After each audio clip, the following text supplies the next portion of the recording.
नमस्कार. मी मनीषा.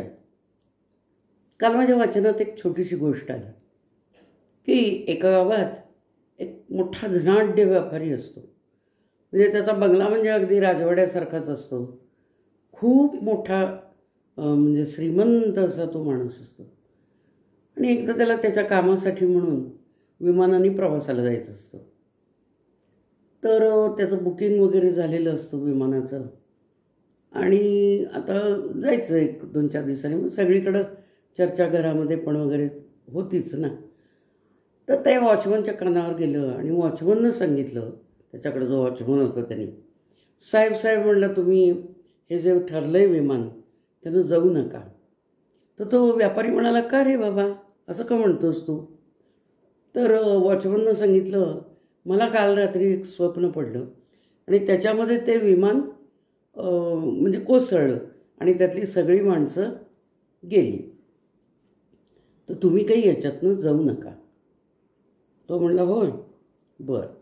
मग तो म्हणला, यायचं झालं तर ते कुठेही येणार, तर ते विमानातच येईल, कदाचित कोसळणार पण नाही. तुला ते स्वप्नात दिसलंय. तर असं त्यानं थोडंसं म्हणजे जास्त मनावर न घेता त्या वॉचमनला थोडंसं असं उत्तर दिलं. मग त्यानं सांगितलं त्याच्या पत्नीला की म्हणे म्हणजे तुम्ही यांना पाठवू नका या विमानानं. वहिनी साहेब म्हणला, तुम्ही या विमानानं त्यांना पाठवू नका, कारण ते कोसळणार आहे विमान. मला स्वप्नात असं दिसलं. तेव्हा उगीच कशाला मुद्दाम आपण ते धाडस करायचं. मग ती पत्नी आता साहजिकच आहे हो. ती पत्नी, तिला वाटायला लागलं कशाला मग जायचं आपण एवढं, जाऊ दे भाडं गेलं तरी, जाऊ देत पैसे. मग ती आपली नवऱ्याला समजावायला लागली की म्हणे नका जाऊ तुम्ही, मग त्याला असं दिसलं आहे तर. तर फारच मागं लागली. म्हणताना मग व्यापारी म्हणाला, बरं ठीक आहे. मग त्यानं जायचं रद्द केलं. आणि 2 दिवसांनी ते जे बुकिंग केलेलं विमान होतं ते विमान कोसळलं आणि त्यातली सगळी माणसं गेली. ही बातमी सगळीकडे पसरली.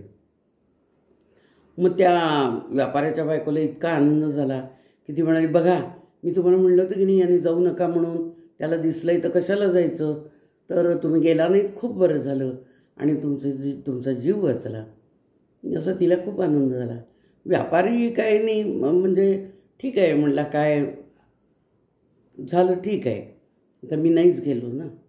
मग त्या व्यापाऱ्याच्या बायकोनं वॉचमनला बक्षीस दिलं मोठं. आणि तिला वाटलं की आता आपला नवरा पण त्याला मग एवढा कामावर त्याला ठेवलं आहे, बक्षीस दिलं म्हणून. तर ते बायको बक्षीस द्यायची आणि त्या व्यापाऱ्यानं त्या वॉचमनला कामावरनं काढून टाकलं.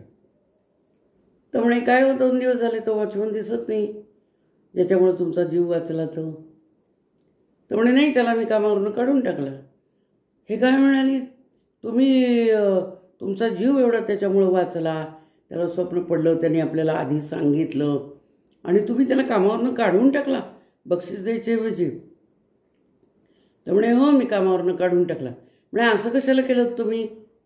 मग त्याने बायको चिडली ती त्याची. मग त्याने बायकोला सांगितलं, अगं म्हणाला, शांत डोक्याने विचार कर. आपण वॉचमन कशासाठी ठेवतो? आपल्या सुरक्षेसाठी ठेवतो रोजच्या. तर स्वप्न केव्हा पडतं माणसाला? झोपलेल्या वेळेत स्वप्न पडतं. त्याला रात्री जर आपण सुरक्षेसाठी वॉचमन म्हणून नेमला आहे म्हणजे तो रात्री झोपतो असा त्याचा अर्थ झाला. म्हणून त्याला ते स्वप्न पडलं आणि त्याला ते विमान कोसळलेलं दिसलं. आता तुला हे वाटतंय बरोबर आहे, पण असा विचार कर की कदाचित त्या विमानाचा प्रश्न आला नसता आणि हा असाच झोपत असताना आपल्याला कळलं नसतं, तर हे सगळं जे आपण उभं केलं आहे हे नष्ट व्हायला किती वेळ लागला असता. तेव्हा कोणत्याही गोष्टीचा विचार करायला पाहिजे. आपण झोपणारा वॉचमन आपल्याला नको, कर्तव्यदक्ष माणूस आपल्याला पाहिजे. तर असा प्रत्येक गोष्टीमध्ये विचार केला पाहिजे. असंच शिवरायांच्या वेळेला पण तसंच घडलं ना. आपण बघतो हिरकणी ते वर गेली, दरवाजे बंद झाले, मग हिरकणी ते बुरुजावरनं उतरली. तिची शौर्यगाथा तर आहेच आणि ती मुलासाठी गेली हे आहे. पण महाराजांनी त्या दिवशी सगळ्यांना बोलवलं, कादंबरीत वाचलं मी, आणि विचारलं, अरे तिची शौर्यगाथा आहे, तिला मी बक्षीस देईन, की मुलासाठी ती कडा उतरून गेली. आणि पुढं त्यांनी तर त्या कड्याला नावच दिलं हिरकणी बुरुज, म्हणजे बुरुज बांधला आणि हिरकणी बुरुज नाव दिला. पण ज्या अर्थी एक स्त्री त्या तिथून उतरू शकते, त्या अर्थी आपण एवढे गडावर कशासाठी राहतो? सुरक्षेसाठी राहतो. त्या अर्थी शत्रूसुद्धा तिथून येऊ शकतो, म्हणजे ही आपली चूक राहता कामा नये. त्यामुळं ताबडतोब तिथं बुरुज तटबंदी बांधून टाका, ही चूक आहे म्हणाले ते. असं त्यांनी आपल्या सगळ्या त्या लोकांना सांगितलं. ताबडतोब बुरुज बांधला आणि त्याला तिच्या शौर्यासाठी म्हणून, तिच्या शौर्याबद्दल शंकाच नाही की खूप म्हणजे शौर्य तिचं मोठं आहे, आणि म्हणून त्यांनी तिथं हिरकणी बुरुज असं त्या तटबंदीला नाव दिलं. तर हे असं आहे, कर्तव्य दक्षता पाहिजे. झोपणारा वॉचमन उपयोगाचा नाही. डोळ्यात तेल घालून आपलं रक्षण करणारा म्हणले ते वॉचमन पाहिजे, म्हणून त्याला मी कामावरून काढून टाकला. न जाणं तो आधीसुद्धा झोपत असेल, त्याला असं स्वप्न पडलं म्हणून तो खडबडून त्यांनी ती बातमी आपल्याला कळवली. तेव्हा तू याचा विचार कर. तर हे तात्पर्य याचं असं आहे की कर्तव्य दक्षता पाहिजे कामामध्ये. धन्यवाद. मी वाचलं होतं, मलाही म्हणजे खूप छान वाटली बोधकथा, आपल्यासमोर सादर करावी वाटली. आपल्याला जर आवडली असेल तर माझ्या चॅनलला सबस्क्राईब करा, कॉमेंट्स द्या, म्हणजे मलाही जरा स्फूर्ती येते. धन्यवाद.